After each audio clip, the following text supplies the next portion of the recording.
Hello students, तो चलिए continue करते हैं the second lecture of chemical bonding. और कल हम लोग पढ़ रहे थे कोऑर्डिनेट बॉन्ड और देखा था कि कोऑर्डिनेट बॉन्ड बनता कैसे, बेसिक डेफिनेशन क्या होती है, कोऑर्डिनेट और कोवेलेंट बॉन्ड में फ़र्क कितना सा होता है और बनने के बाद दोनों एक जैसे ही हैं। तो अपन ने डिस्कस करा था। लास्ट एक पॉइंट आता है कोऑर्डिनेट बॉन्ड के रिगार्डिंग, तो वो देख लेते हैं कि जनरली जो डोनर होता है और जो एक्सेप्टर होता है उनके बीच में कैसा एक रिलेशन होना चाहिए, मतलब कि क्या प्रॉपर्टीज़ होनी चाहिए उनकी। जैसे बात करते हैं हम लोग लोन पेयर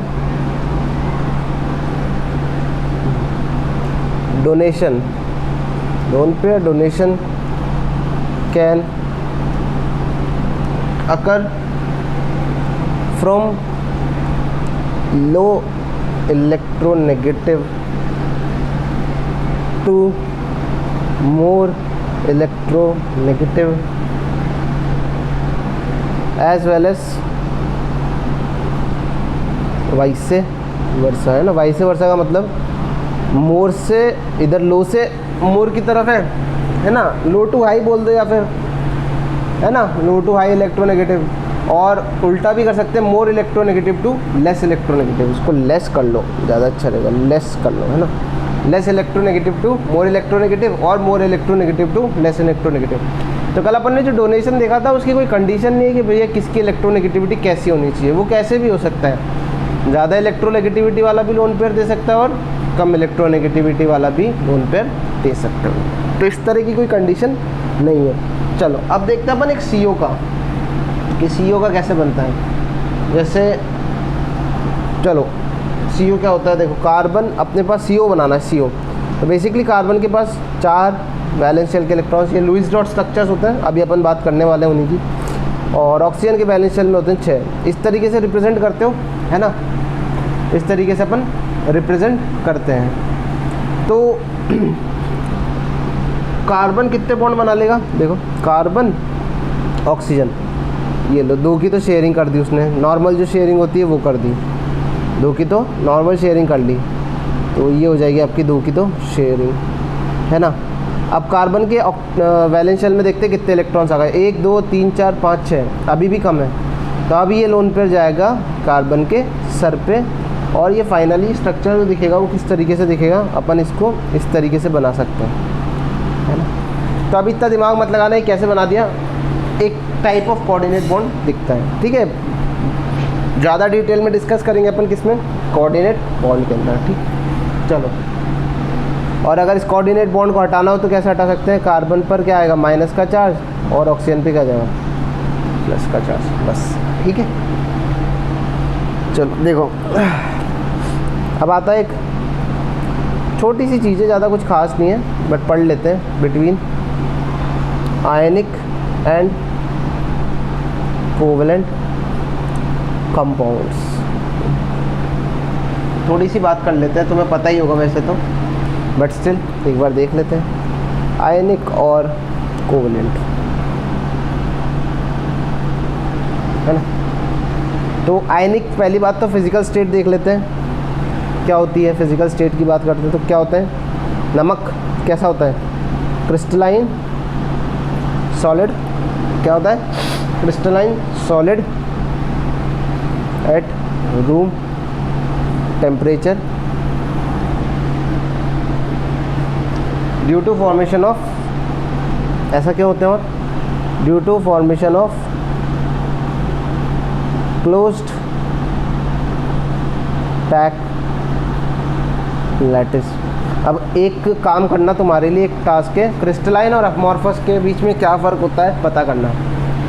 बेसिकली क्रिस्टलाइन का मतलब क्या होता है, अमॉर्फस का मतलब क्या होता है ना, पढ़ना।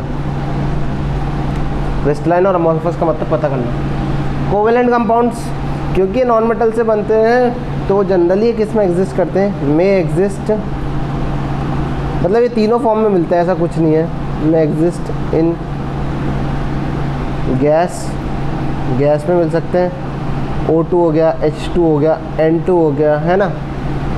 उसके अलावा लिक्विड भी देखा जाता है। अब लिक्विड कौन होता है, जैसे ब्रोमीन वाटर बोलते हैं जिसको Br2 होता है। फिर C10 H22 होता है, बेंजीन भी एक लिक्विड ही होता है ना। और होते हैं सॉलिड्स भी, सॉलिड्स में आ जाता है हमारे पास I2 एक सॉलिड है, ठीक। इसके बाद C6H12O6 that is your glucose. तो ये सॉलिड्स हो जाते हैं बेसिकली कोवेलेंट कंपाउंड्स, बट फिर भी तीनों स्टेट में एग्जिस्ट कर सकते हैं। ये कैसे होते हैं? हार्ड होते हैं। कैसे होते हैं? Hard and brittle, hard and brittle. और ये कैसे होते हैं? सॉफ्ट होते हैं एंड वैक्सी टाइप के होते हैं, ठीक है। हार्ड एंड ब्रिटल होते हैं और सॉफ्ट एंड वैक्सी। तो हार्ड क्यों होते हैं? वो क्रिस्टलाइन स्ट्रक्चर होने की वजह से होता है। तीसरा है high melting point and boiling point. क्यों? लैटिस बना रखा है ना, लैटिस को तोड़ना, लैटिस को तोड़ने में बहुत ज़्यादा एनर्जी चाहिए होगी। मेल्टिंग पॉइंट और बॉइलिंग पॉइंट क्या होते हैं? इसके हाई होते हैं, जबकि इनके कंपेयर करें तो लो होते हैं। नमक को मेल्ट करने के लिए कितना टेम्परेचर चाहिए, किसी को पता है? नमक को मेल्ट करने के लिए कुछ चाहिए होता है 700 से 800 डिग्री सेंटीग्रेड। 700 से 800 डिग्री सेंटीग्रेड पर NaCl मेल्ट होता है। और अगर मैं बात करता हूँ शुगर को मेल्ट करने के लिए, तो गैस पे रख दोगे कढ़ाई के अंदर तो शुगर मेल्ट हो जाती है ना, हो जाती है ना। तो बेसिकली पानी भी बॉईल हो जाता है ना, पानी के भी आप वेपर्स बना सकते हो। तो बेसिकली मेल्टिंग पॉइंट और बॉइलिंग पॉइंट क्या होते हैं? बहुत कम होते हैं, जबकि आयनिक कंपाउंड्स के मेल्टिंग पॉइंट बॉइलिंग पॉइंट बहुत ज़्यादा होते हैं, ठीक। और जो लास्ट है undergoes ionic reactions which are fast and instantaneous, ठीक है। आयनिक रिएक्शंस में पार्टिसिपेट करते हैं जो कि बहुत ज़्यादा तेज होती है। और जबकि ये कैसे होते हैं? मॉलिक्यूल होने की वजह से अंडरगोज मॉलिक्यूलर रिएक्शंस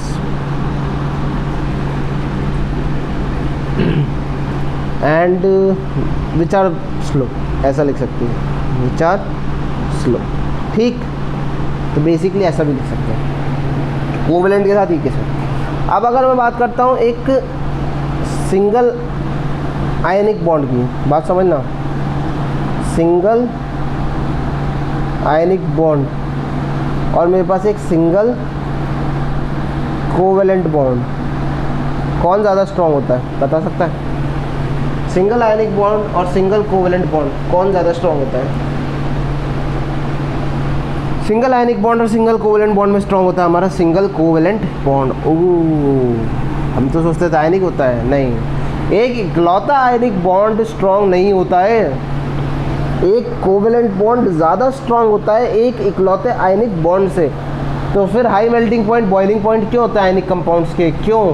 क्योंकि वो लैटिस के अंदर एग्जिस्ट कर रहे हैं। किस में एग्जिस्ट कर रहे हैं? लैटिस के अंदर। एक क्लोज्ड पैक लैटिस से एक बहुत ही तगड़ा अरेंजमेंट है, ठीक है, बहुत क्लोज्ड पैकिंग वाला अरेंजमेंट है। उस अरेंजमेंट को तोड़ने के लिए एनर्जी बहुत ज़्यादा देनी पड़ती है। अगर मैं बात करता हूँ एक बॉन्ड तोड़ने के लिए तो एनर्जी कम देनी पड़ती है, बट अगर मैं उस पूरे अरेंजमेंट को तोड़ना चाहता हूँ, यानी कि Na+ और Cl- को मैं अलग करना चाहता हूँ, तो उस केस में एनर्जी हमें ज़्यादा देनी पड़ती है। बट अगर एक Na+ और एक Cl- को अलग करना है तो ऑब्वियस सी बात है वो एक कोवेलेंट बॉन्ड से कम एनर्जी ही खाएगा, यानी कि उसकी जो स्ट्रेंथ होगी वो कम होगी। इंपॉर्टेंट है। हमें यही लगता था हमेशा कि आयनिक बॉन्ड ज़्यादा स्ट्रांग होता है, नहीं, आयनिक बॉन्ड स्ट्रांग नहीं होता। आयनिक बॉन्ड एक सिंगल आयनिक बॉन्ड कमज़ोर होता है एक सिंगल कोवेलेंट बॉन्ड के मुकाबले, क्योंकि वो लैटिस में एग्जिस्ट करता है आयनिक कंपाउंड, इसीलिए उसके मेल्टिंग पॉइंट और बॉइलिंग पॉइंट क्या होते हैं? ज़्यादा होते हैं, ठीक। चलो आगे देखते हैं। अब हम लोग बात करते हैं कोवेलेंट बॉन्ड से, क्योंकि आयनिक बॉन्ड हम लोग मैंने बताया था जैसे कि केमिकल बॉन्ड के सेकंड पार्ट में पढ़ते हैं। तो अब हम स्टार्ट करेंगे कोवेलेंट बॉन्ड, क्योंकि इसी से जो ये चैप्टर है वो कुछ 70% हो जाता है। 70 to 75% सिर्फ कोवेलेंट बॉन्ड के ऊपर है। तीन तो इस पर थ्योरीज़ हैं, है ना, 3 इस पर थ्योरीज़ हैं, और 3 थ्योरीज़ को कवर करते करते बहुत टाइम लग जाता है। फिर उसके बाद एप्लीकेशन वाला पार्ट आ जाता है तो वो भी काफ़ी टाइम ले लेता है। तो इसलिए कोवेलेंट बॉन्ड से ही 75% चैप्टर हो जाता है। कोऑर्डिनेट बॉन्ड भी एक टाइप का कोवेलेंट बॉन्ड ही होता है, तो इसलिए 75 to 80% जो चैप्टर है वो कोवेलेंट बॉन्ड पे ही है। तो मेजर फोकस हमारा किस पे होना चाहिए? कोवेलेंट बॉन्ड पे। ज़्यादा पार्ट है यहाँ पर समझने का, यहाँ पर ज़्यादा पार्ट जो है कोवेलेंट बॉन्ड में क्या है, कंसेप्चुअल है। ठीक, तो चलो स्टार्ट करते हैं विद थ्योरीज। आप लोगों को पता ही होगा जो फर्स्ट थ्योरी थी that is your Lewis octet rule. ठीक, तो पहले लिखते हैं इसका डेफिनेशन या फिर स्टेटमेंट। तो पता ही होगा है ना, क्या होता है कि every element wants to complete its octet, है ना, ऑक्टेट कंप्लीट करना चाहता है। और अगर बात कर लेता हूँ मैं, डुप्लेट भी होता है, डुप्लेट फॉर हाइड्रोजन, हाइड्रोजन के केस में डुप्लेट होता है, ठीक है, उसके पास एक ही शेल है ना इसीलिए। And for this it can donate, accept, share electrons forming chemical bond। ठीक है, तो भाई लुईस की ऑक्टेट थ्योरी क्या कहती है, सिंपल सी भाषा में बताओ तो लुईस की ऑक्टेट थ्योरी कहती है कि भैया हर एक एलिमेंट है दुनिया में वो एक ऑक्टेट कंप्लीट करना चाहता है, वो इनर्ट गैस का कन्फिग्रेशन हासिल करना चाहता है। बेसिक बात कही जाए तो वो एक इनर्ट गैस का कन्फिग्रेशन हासिल करना चाहता है। क्यों? क्योंकि हमें पता है इनर्ट गैस का कन्फिग्रेशन या फिर बोल सकते हैं इनर्ट गैस स्टेबल होती हैं, है ना। नोबल गैसेस क्या होती हैं, स्टेबल। नोबल का मतलब ही क्या है, इनर्ट का मतलब ही क्या है, they don't want to react with anything, they don't want to react with any element or any compound, they can be found in nature in free form। ठीक है, हमें हीलियम कैसा मिलता, हमें ऑक्सीजन, आप देखते हो एलिमेंट में तो ऑक्सीजन है, बट अगर मैं बात करता हूँ मार्केट में किस फॉर्म में मिलती है या फिर हमारे नेचर में किस फॉर्म में अवेलेबल है, O2 के फॉर्म में। बात करता हूँ मैं हाइड्रोजन की तो हाइड्रोजन H2 की फॉर्म में अवेलेबल है। नाइट्रोजन की बात करता हूँ N2 की फॉर्म में अवेलेबल है। क्लोरीन की बात करता हूँ Cl2 की फॉर्म में अवेलेबल है। तो ऑब्वियस सी बात है, मतलब ये इनकी क्या है, ये इनकी एलिमेंटल फॉर्म है। बेसिकली ये क्या है, इनकी एलिमेंटल फॉर्म, जो कि आपको कहाँ मिलेगी, मार्केट के अंदर, मार्केट के अंदर। अदरवाइज वैसे देखा जाए तो ऑक्सीजन क्या है, एक एटम है, ठीक, बट ऑक्सीजन की तरह नहीं मिलता, हमें O नहीं मिलता कभी भी, हमें क्या मिलता है, O2 मिलता है, क्योंकि वो स्टेबल नहीं है। इसी तरीके से बात करता हूँ मैं अगर इनर्ट गैस की, तो हीलियम हमें हीलियम की फॉर्म में ही मिलती है। हम हीलियम को पीरियोडिक टेबल में भी He लिखते हैं और मार्केट में भी वो He की फॉर्म में मिलती है, He2 नहीं मिलती है। He2 does not exist in nature, होता ही नहीं है, बता रहा हूँ, होता ही नहीं है। ठीक है, क्यों नहीं होता, आगे जाके लास्ट में एक थ्योरी आती है मॉलिक्यूलर ऑर्बिटल थ्योरी, वहाँ से भी पता चल जाएगा कि क्या एग्जिस्ट नहीं करती। ठीक है, तो He2 कुछ एग्जिस्ट नहीं करता है, Ne2 कुछ एग्जिस्ट नहीं करता है, ये क्या है, ये एग्जिस्ट नहीं करती है। नियॉन कैसे एग्जिस्ट करती है, इसी फॉर्म में। तो हर एलिमेंट की इच्छा है कि वो इनर्ट गैस का कन्फिग्रेशन पाले, ताकि वो क्या हो जाए, स्टेबल हो जाए और उसको किसी और से रिएक्ट करने की ज़रूरत ना पड़े।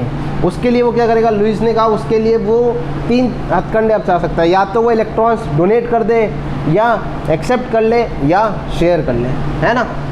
ऐसा क्यों बोला है समझते हैं एक एग्जाम्पल से। जैसे हम बोलते हैं NaCl, तो हम क्या बोलते हैं भाई, यहाँ पर सोडियम ने एक इलेक्ट्रॉन क्या करा, लूज़ करा और पकड़ लिया क्या, इनर्ट गैस का कन्फिग्रेशन, है ना। कैसे, अब तुम्हें पता होना चाहिए सोडियम का कन्फिग्रेशन क्या होता है, अगर ये नहीं पता है तो फिर I can't help it. 1s2 2s2 2p6 3s1 ये होता है, और Na+ का क्या हो जाएगा, 1s2 2s2 2p6। तो ये आ गया नियॉन का configuration, inert gas configuration attain कर लिया। इसी तरीके से क्लोरीन ने क्या करा, एक इलेक्ट्रॉन एक्सेप्ट कर लिया और बना लिया Cl- क्लोरीन होता है 1s2 2s2 2p6 3s2 3p5, ऐसे लिखना नहीं चाहिए मुझे, बट फिर भी लिख रहा हूँ। और 1s2 3s2 2s2 2p6 3s2 3p6 हो गया, 3s2 3p6 हो गया। तो इसने भी इनर्ट गैस का कन्फिग्रेशन अटेन कर लिया, दैट इज़ योर आर्गन। ज़रूरी है दोनों एक ही इनर्ट गैस का अटेन करें, तो अलग अलग का भी कर सकते हैं। मेजर बात है आपको इनर्ट गैस का कन्फिग्रेशन अटेन करना है, जो पॉइंट है वो है इनर्ट गैस का कन्फिग्रेशन अटेन करना है। तो क्लोरीन ने भी कर लिया और सोडियम ने भी कर लिया। बात समझ में आती है, इनर्ट गैस का कन्फिग्रेशन अटेन कर लिया। इसीलिए ये क्या हो गए, स्टेबल हो गए। तो इन्होंने क्या करा, सोडियम ने इलेक्ट्रॉन डोनेट कर दिया, क्लोरीन ने उस इलेक्ट्रॉन को एक्सेप्ट कर लिया और एक आयनिक बॉन्ड बन गया इन दोनों के बीच में, और बोल दिया कि भैया लुईस के हिसाब से इनका क्या हो गया, इसका भी ऑक्टेट कंप्लीट और इसका भी ऑक्टेट कंप्लीट हो गया, है ना। जैसे मानो जैसे लेट सपोज करो हमारे पास CO2 है, ठीक है, CO2 है, तो एक कार्बन के पास 4 इलेक्ट्रॉन्स होते हैं वैलेंस शेल में, 1s2 2s2 2p2, है ना। अब ये मैं बार बार नहीं बताऊंगा कि भैया कितने होते हैं, पीरियोडिक टेबल देखो पता चल जाएगा कितने होते हैं। ऑक्सीजन के पास 6 होते हैं, ये लो क्या कर लिया इधर, इलेक्ट्रॉन्स की शेयरिंग कर ली, जो कि आप देखते हुए आ ही रहे हो, कर ली, इलेक्ट्रॉन्स की शेयरिंग कर ली। अब देखो शेयर वाला इलेक्ट्रॉन भी इसके पास आएगा, तो कार्बन के पास टोटल कितने इलेक्ट्रॉन्स हो गए, 1 2 3 4 तो ये हो गए, और साथ ही साथ में 5 6 7 8। इसी तरीके से ऑक्सीजन से बात करूँ तो 1 2 3 4 5 6, और ये 2 भी तो होंगे क्योंकि शेयरिंग है ना, क्या है, शेयरिंग है। तो कितने हो गए, दोनों के पास 8 8 हो गए, ऑक्टेट क्या हो गया, कंप्लीट हो गया। तो इसीलिए क्या बना लिया उसने, CO2 बना लिया। तो लुईस ने क्या कहा था कि भैया ऑक्टेट कंप्लीट करने के लिए जो एलिमेंट्स होते हैं वो कंबाइन करते हैं, रिएक्ट करते हैं, और इलेक्ट्रॉन्स की शेयरिंग करते हैं, ट्रांसफ़र करते हैं, एक्सेप्ट करते हैं, कुछ इस तरीके की बातें उसने कही थी, ठीक है। इलेक्ट्रॉन्स का ट्रांसफ़र भी हो सकता है, इलेक्ट्रॉन्स की शेयरिंग भी हो सकती है, बट मेजर मुद्दा क्या था उसका कि भैया ऑक्टेट कंप्लीट करना है, और हाइड्रोजन के केस में डुप्लेट, क्योंकि वो फर्स्ट शेल में ही है, ठीक है। तो उसने कहा था कि ऑक्टेट कंप्लीट करना है। काफ़ी अच्छी थ्योरी थी, काफ़ी वैलिड थ्योरी थी, ज़्यादा चली नहीं, ठीक है। अब एक और देख लेते हैं, H2O बनाते हैं। ऑक्सीजन के पास कितने वैलेंस शेल में, 1 2 3 4 5 और 6 हाइड्रोजन आया, ये लो, इधर से भी हाइड्रोजन आया, ये लो, बना दो बॉन्ड, ये लो,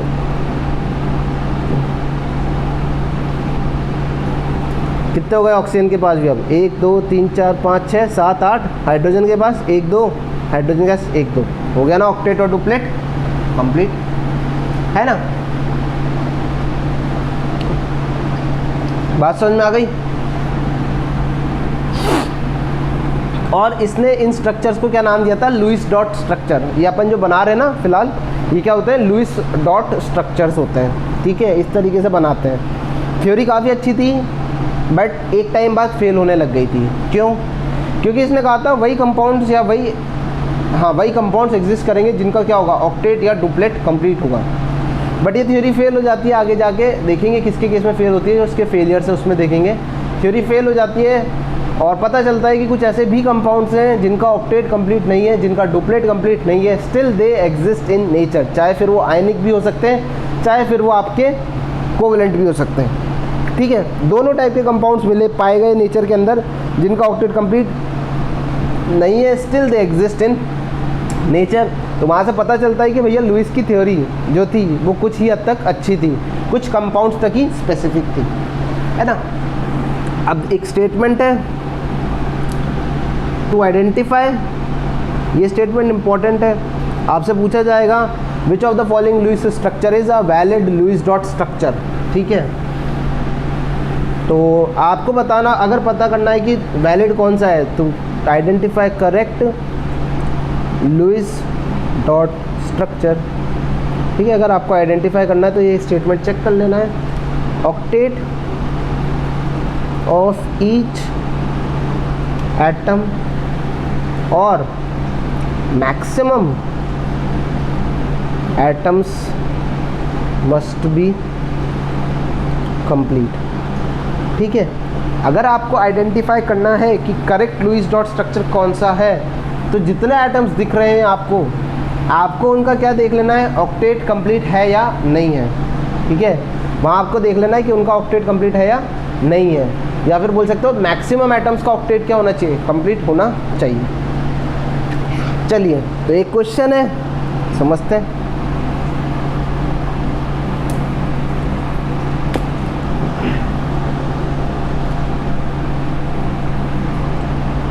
Which of the following is /R correct Lewis dot structure. आपको बताना है इसमें से कौन सा लुईस डॉट स्ट्रक्चर सही है। और ये बना किसके लिए रहा हूँ मैं, स्ट्रक्चर ऑफ O3 ओजोन के लिए, इसके लिए बना रहा हूँ ओजोन के लिए। तो देखो ज़रा,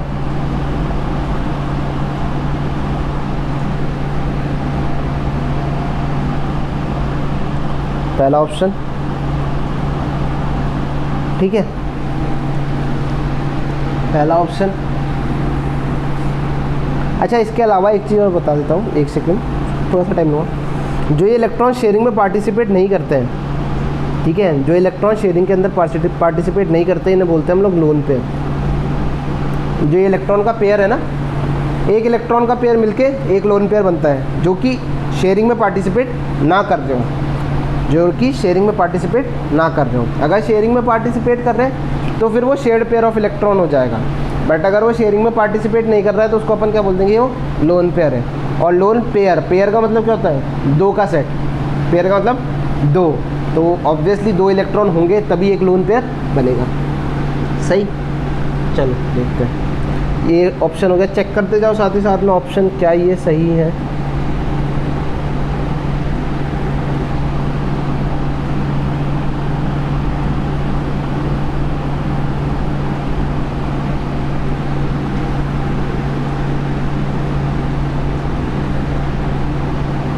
इज और आर लिखा है तो उसका मतलब समझ लेना थोड़ा सा।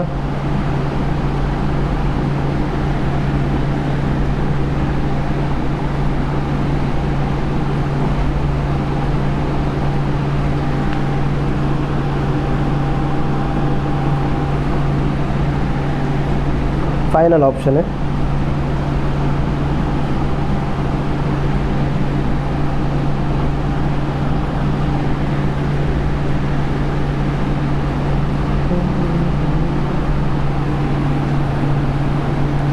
ठीक है, तो आपको बताना है कि कौन सा structure correct Lewis dot structure होगा।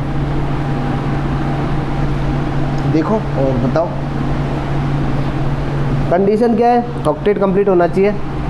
तो यहाँ पर अब इसको हटा दो, है ना, मैक्सिमम एटम्स का ऑक्टेट कंप्लीट होना चाहिए।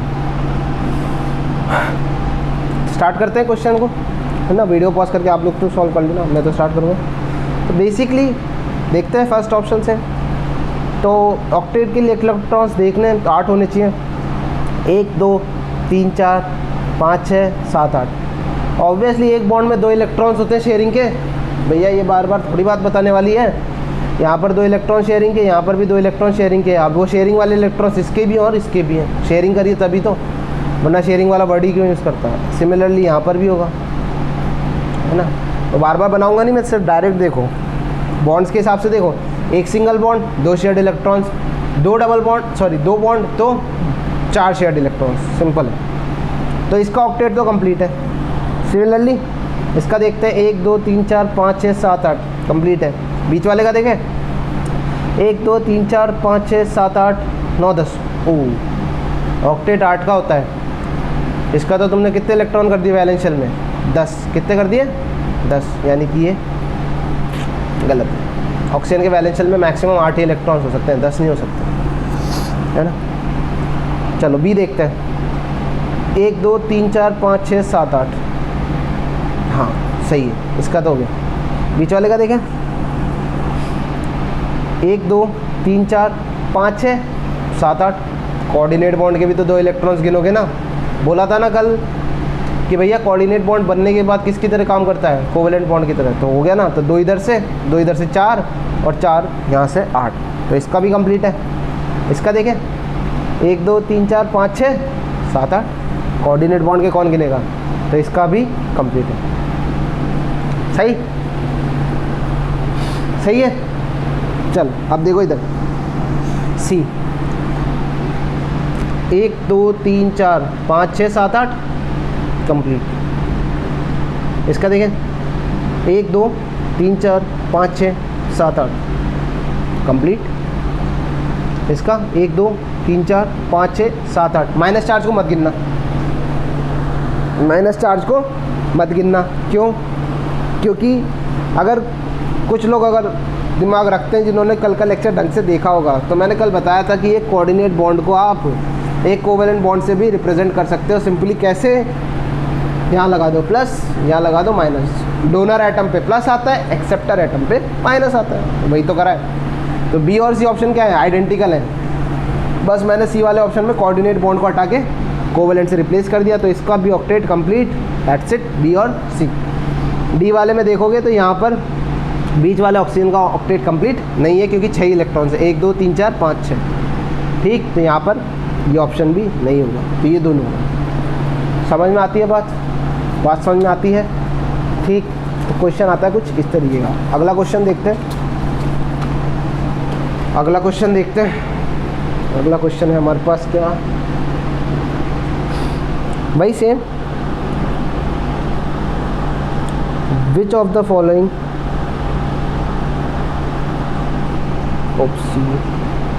which of the following represents correct Lewis dot structure of N2O? N2O का बताओ, है ना? चलो देखो, तो ए ऑप्शन क्या है? N double bond O। ठीक, यहाँ पर लोन पे बी ऑप्शन N, यहाँ पर ट्रिपल बॉन्ड N,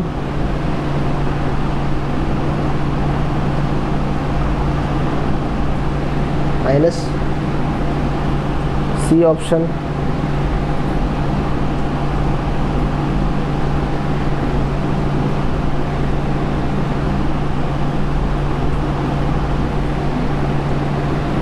ठीक, और बचा डी ऑप्शन। चार्ज का इतना पॉइंट नहीं है चार्ज, क्योंकि ये फॉर्मल चार्ज होता है। बेसिकली जो ये चार्ज आ रखा है ना, ये फॉर्मल चार्ज होता है। तो अभी हम लोग देखेंगे फॉर्मल चार्ज क्या होता है। तो चार्ज का इतना भी फिलहाल रोल प्ले नहीं करना है, बस आप देखो कि इलेक्ट्रॉन्स जो ऑक्टेट है वो कंप्लीट है या नहीं है। सही, तो वीडियो को पॉज करो, क्वेश्चन को सॉल्व करो जल्दी से। कर लिया होगा क्वेश्चन सॉल्व, तो आंसर क्या होना चाहिए कोई बता सकता है? तुम कैसे बताओगे यार? मैं बता देता हूँ। चलो मैं आंसर बता देता हूँ, क्रॉस चेक कर लो। आंसर है बी ऑप्शन। ठीक, जिसका गलत है देखो क्या गलती करी है, क्वेश्चन को एक्सप्लेन करते हैं। तो कितने इलेक्ट्रॉन बैलेंशियल या ऑक्टेट में हो रहे हैं या नहीं? 1 2 3 4 5 6। इनकम्प्लीट ऑक्टेट, निपट गया। इनकम्प्लीट ऑक्टेट हो गया, सोचना ही नहीं है, ख़त्म। बी वाला ऑप्शन बाद में चेक करते हैं, क्योंकि वो सही है तो ऑब्वियसली दिख ही रहा है। इसको देखते हैं सी वाले को। सी वाले को देखें, 1 2 3 4 5 6 7 8, इसका सही है। इसका देखें बीच वाले का, 1 2 3 4 5 6 7 8 9 10। बैलेंस शेल में 8 से ज़्यादा इलेक्ट्रॉन होंगे ही नहीं नाइट्रोजन के, 10 कहाँ से आ गए? सही। डी देखते हैं, 1 2 3 4 5 6, यही ख़त्म हो गया। साथ ही साथ में अगर मैं ऑक्सीजन की बात करता हूँ तो ये देखो, 1 2 3 4 5 6 7 8 9 10, ये भी करता है। निपट गई फिर। गलत गलत और सही कैसे? 1 2 3 4 5 6 7 8, 3 बॉन्ड तो 6 इलेक्ट्रॉन हो गए शेयरिंग के, तो 6 + 2 8। बीच वाले नाइट्रोजन पे प्लस चार्ज आ रखा है, तो उससे मुझे मतलब नहीं है। नाइट्रोजन बीच वाले के लिए 2 और 6 यहाँ से 8, ऑक्सीजन के लिए 2 यहाँ से और 1 2 3 4 5 6। सिंपल है यार, इतना कुछ टफ है क्या? रॉकेट साइंस है क्या? है रॉकेट साइंस है क्या? नहीं, सिंपल सी चीज़ तो है, कोई भारी कंसेप्ट थोड़ी है। सही, तो ये था तरीका लुईस डॉट स्ट्रक्चर देखने का। बात समझ आती है? लुईस डॉट स्ट्रक्चर देखने का। अब हम बात करेंगे फॉर्मल चार्ज की। किसकी बात करेंगे? फॉर्मल चार्ज की।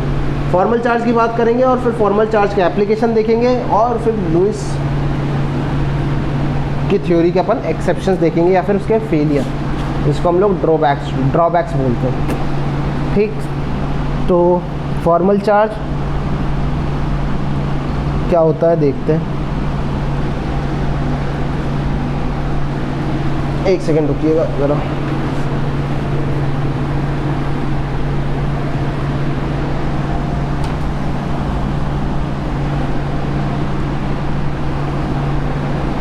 ठीक, चलो देखते हैं। सॉरी, इट इज़, पहला पॉइंट देखते हैं कि इसका यूज़ क्या है। चलो ये पॉइंट बाद में देखते हैं, वो मैं समझाता हूँ। पहले इसकी definition. Formal charge FC is the difference between electrons, difference between number of valence electrons in free state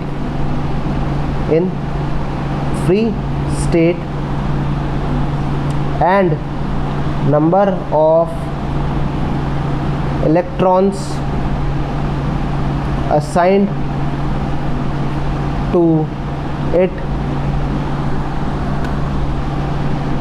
in Lewis dot structure। ठीक, फॉर्मल चार्ज क्या होता है? Difference between the number of valence electrons. जब कोई भी atom या कोई भी एलिमेंट आपके पास फ्री स्टेट के अंदर है तो उसके अंदर कुछ वैलेंस इलेक्ट्रॉन्स होंगे जो कि हमें पता होते हैं। ठीक, उसका डिफरेंस लेना है, मतलब उसको माइनस करना है किस में से? जब उसमें नंबर ऑफ इलेक्ट्रॉन्स आ गए। कब? लुईस डॉट स्ट्रक्चर के अंदर। वैलेंस शेल में जो नंबर ऑफ इलेक्ट्रॉन्स हैं इन लुईस डॉट स्ट्रक्चर। तो फॉर्मूला देखते हैं अपन। तो फॉर्मूला क्या होता है? FC is equals to V minus 2 into lone pair minus आप लिख सकते हैं यहाँ पर बॉन्ड पेयर, या फिर आप बोल सकते हैं इसको बेसिकली बॉन्ड पेयर को नंबर ऑफ बॉन्ड्स। क्या? Number of bonds. अगर एक बॉन्ड है दो एटम्स के बीच में तो बॉन्ड पेयर एक होता है। अगर दो बॉन्ड है दो एटम्स के बीच में तो दो एटम्स फिक्स कर दिए मैंने। ठीक है, तो बॉन्ड पेयर कितना हो जाएगा? 2। जैसे अगर कुछ इस तरीके की कंडीशन है तो बॉन्ड पेयर 1, अगर 2 बॉन्ड है तो 2, अगर 3 बॉन्ड है तो। ठीक, 2 इलेक्ट्रॉन्स की शेयरिंग से एक बॉन्ड बनता है। एक बात बता रहा हूँ, 2 इलेक्ट्रॉन्स की शेयरिंग से एक बॉन्ड बनता है ना? ये बात याद रखना, 2 इलेक्ट्रॉन्स की शेयरिंग से हमेशा एक बॉन्ड बनता है। ठीक, चलो तो अब बात करते हैं फॉर्मल चार्ज की। तो ये हो गया आपका V का मतलब क्या है? V stand for valence shell electrons. Lone pair मैंने अभी बताया था जो कि पार्टिसिपेट ना करे लुईस डॉट स्ट्रक्चर के अंदर। लुईस डॉट स्ट्रक्चर के अंदर जो बॉन्डिंग के अंदर पार्टिसिपेट नहीं कर रहा है, या फिर जो इलेक्ट्रॉन शेयरिंग में पार्टिसिपेट नहीं कर रहे हैं, उन्हें क्या बोलते हैं? Loan pair. Minus bond pair, इसको बोल सकते हो आप number of bonds. Single bond से एक बॉन्ड पेयर होता है, डबल बॉन्ड से 2 बॉन्ड पेयर होते हैं, और ट्रिपल बॉन्ड से 1 बॉन्ड पेयर होता है। सही, तो एग्जाम्पल देखते हैं अपन और कैलकुलेट करते हैं सबसे पहले ओजोन के केस में। किसके केस में? ओजोन के केस में। अब मान लो मैंने ओजोन का स्ट्रक्चर बनाया और मेरे पास कुछ इस तरीके का स्ट्रक्चर आता है। मैं चार्जेस वार्जेस कुछ नहीं लगा रहा हूँ, है ना? मुझे ये पता है कुछ इस तरीके का दिखता है ओजोन।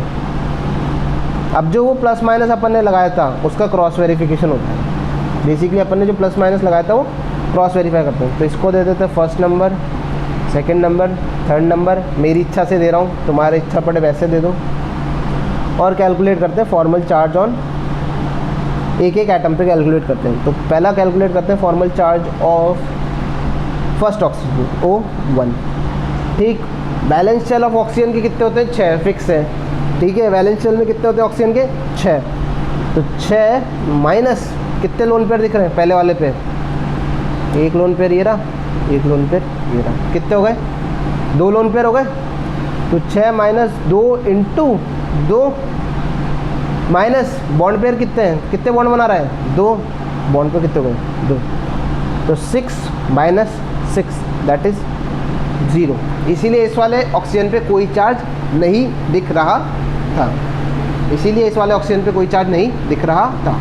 यहाँ से अपन कुछ कुछ प्रेडिक्शंस भी करेंगे, आगे स्ट्रक्चर्स बनाने में मदद मिलती है थोड़ी सी, ठीक है। मैं बताता हूँ थोड़ा सा उसके बारे में हमेशा एवरी ईयर कि भाई इससे कैसे मदद मिल सकती है। चलो दूसरे पे देखते हैं, FC ऑन ऑफ O2, ठीक है, ऑन लिख देना। तो भाई बैलेंस शेल के इलेक्ट्रॉन्स तो फिक्स है, ऑक्सीजन तो एक ही है ना, ऑक्सीजन का बैलेंस शेल तो 6 ही होता है। 6 माइनस कितने लोन पेयर, 1, तो 2 इंटू 1, 2 इंटू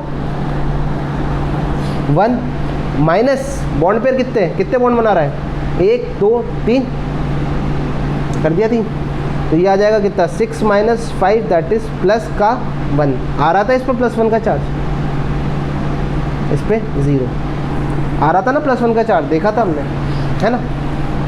फाइनली देखते हैं फॉर्मल चार्ज ऑफ O3 मतलब तीसरे नंबर के ऑक्सीजन का। तो 6 माइनस, ये तो फिक्स है, 6 माइनस तो फिक्स है। कितने लोन पेयर, 1 2 3, कितने लोन पेयर 3 इंटू 2, तो 2 इंटू 3 माइनस कितने बॉन्ड बना रहा है, 1, तो 6 माइनस 1 दैट इज़ -1। याद है यहाँ पर एक -1 का चार्ज लगाया था, और अगर याद नहीं आ रहा हो तो पन्ने पलट के देख लो।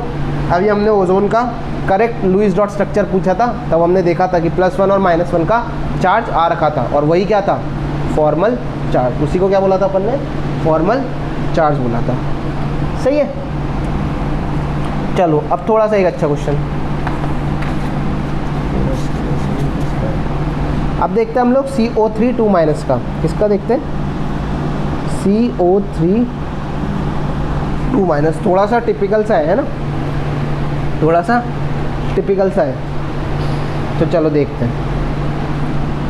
तो पहले तो इसका अपने को स्ट्रक्चर बनाना पड़ेगा। कैसे बनेगा, कार्बन, अब कार्बन के पास वैलेंस शेल में कितने इलेक्ट्रॉन्स, 4, कितने 4, ये लो। कितने ऑक्सीजन लगाना है, 3 ऑक्सीजन, ऑक्सीजन और ऑक्सीजन। सही। इसके वैलेंस शेल में भैया कितने इलेक्ट्रॉन्स होते हैं, 6। कितने होते हैं, 6। देखते जाओ। ओप्स, गलती हो गई, इधर सिंगल डॉट, और यहाँ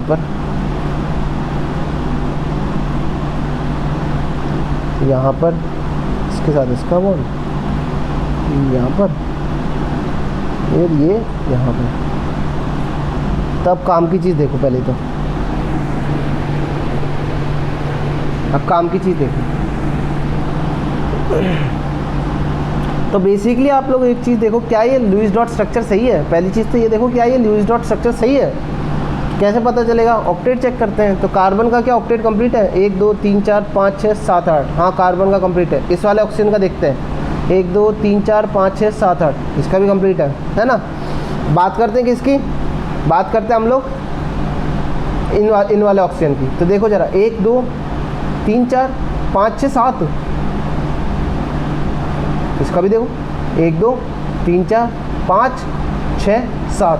क्या इन दोनों ऑक्सीजन का ऑक्टेट कंप्लीट है, क्या 7 इलेक्ट्रॉन से ऑक्टेट कंप्लीट हो जाता है। ऑक्टेट का मतलब ही क्या होता है, 8 इलेक्ट्रॉन।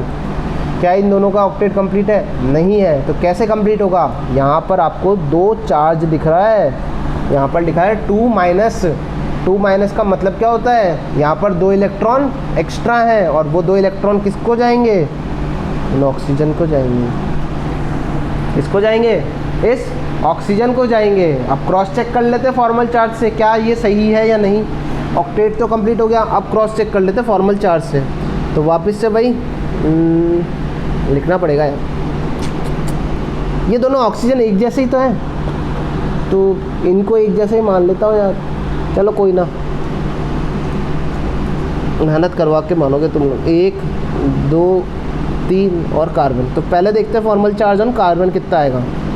ठीक, कार्बन के वैलेंस शेल में इलेक्ट्रॉन्स होते हैं 4। क्या इस पे कोई लोन पेयर है, नहीं है। तो 4 - 2 इंटू 0 माइनस कितने नंबर ऑफ बॉन्ड्स बना रहा है भाई, 2 इलेक्ट्रॉन की शेयरिंग से 1 बॉन्ड। तो यहाँ क्या बन रहा है, डबल बॉन्ड। तो 2 यहाँ, 1 यहाँ और 1 यहाँ, टोटल कितना हो गया, 4। फटाफट से सोचो, समझ आई बात? भाई 2 इलेक्ट्रॉन्स की शेयरिंग से एक बॉन्ड बनता है, तो 4 इलेक्ट्रॉन शेयर हो रहे हैं तो 2 बॉन्ड यहाँ पर, 1 बॉन्ड यहाँ पर, 1 बॉन्ड यहाँ पर।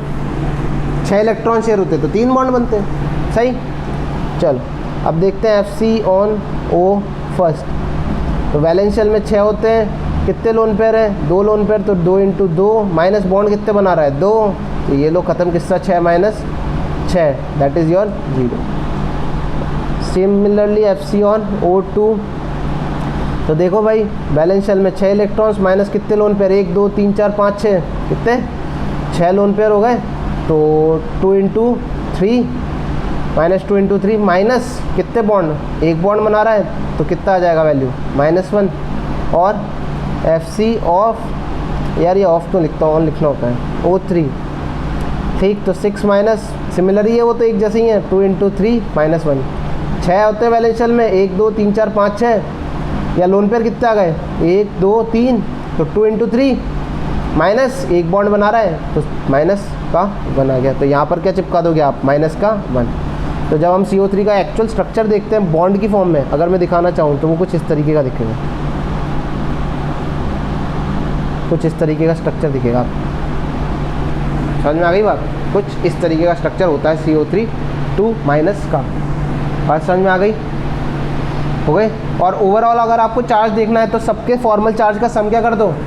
जो सम कर दो। अगर ओवरऑल चार्ज देखना है कि हमारे मॉलिक्यूल पे चार्ज जो था उतना है या नहीं है, मतलब हमने कोई गलती तो नहीं कर दी, तो आप ओवरऑल चार्ज देख लो।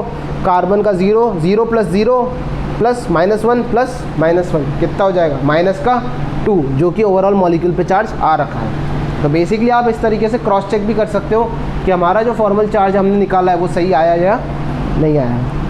ठीक इसी तरीके से आपके लिए एक क्वेश्चन है जो करना ट्राई NO2- में क्या करना है आपको? कैलकुलेट करना है क्या? Formal charge. तो सबसे पहले क्या करना पड़ेगा? इसका करेक्ट लुईस डॉट स्ट्रक्चर बनाना पड़ेगा। क्या करना पड़ेगा? करेक्ट लुईस डॉट स्ट्रक्चर बनाना पड़ेगा। और उसके लिए आपको मैंने तरीका बता दिया। बात समझ में आ गई? नाइट्रोजन को रख देना बीच में और करा देना इलेक्ट्रॉन्स की शेयरिंग। ठीक होता है तो ठीक है, नहीं होता है तो मैं तो कराऊंगा ही सभी, है ना। इसी के साथ एक और क्वेश्चन है, ये भी आप लोग ट्राई करना। तो this is your first question, formal charge निकालना है NO2- में। एग्जाम्पल है, which of the following is correct Lewis dot structure of N3-। इसको अजाइड आयन बोलते हैं। क्या बोलते हैं? Azide ion. कोई ना, अभी नाम से इतना कोई फ़र्क नहीं पड़ना। आपको बताना है इसका करेक्ट लुईस डॉट स्ट्रक्चर कौन सा है। मैं बनाते जा रहा हूँ, आप लोग क्रॉस चेक कर लेना।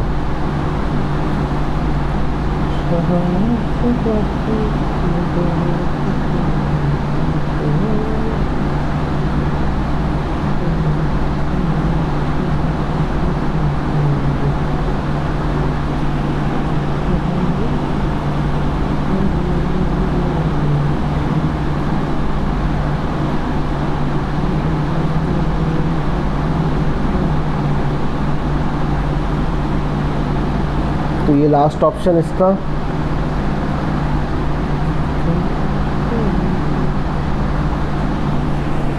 तो आपको चेक करना है कौन सा लुईस डॉट स्ट्रक्चर सही है या नहीं है।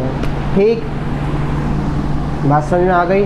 चलिए, तो आज का लेक्चर यहीं तक ही रखते हैं हम लोग, क्योंकि नेक्स्ट पार्ट के लिए थोड़ा टाइम ज़्यादा चाहिए। और आप लोग पहले ये कंसेप्ट सीखो, फॉर्मल चार्ज क्या होता है, कैसे कैलकुलेट करते हैं, क्योंकि एप्लीकेशन पार्ट है अब अगला कि फॉर्मल चार्ज से हम लोग कैसे कैलकुलेट कर सकते हैं स्टेबल रेजोनेटिंग स्ट्रक्चर। ठीक है, रेजोनेटिंग स्ट्रक्चर क्या होता है वो भी देखिए। तब तक के लिए दोनों क्वेश्चंस आप करना और बस। ओके।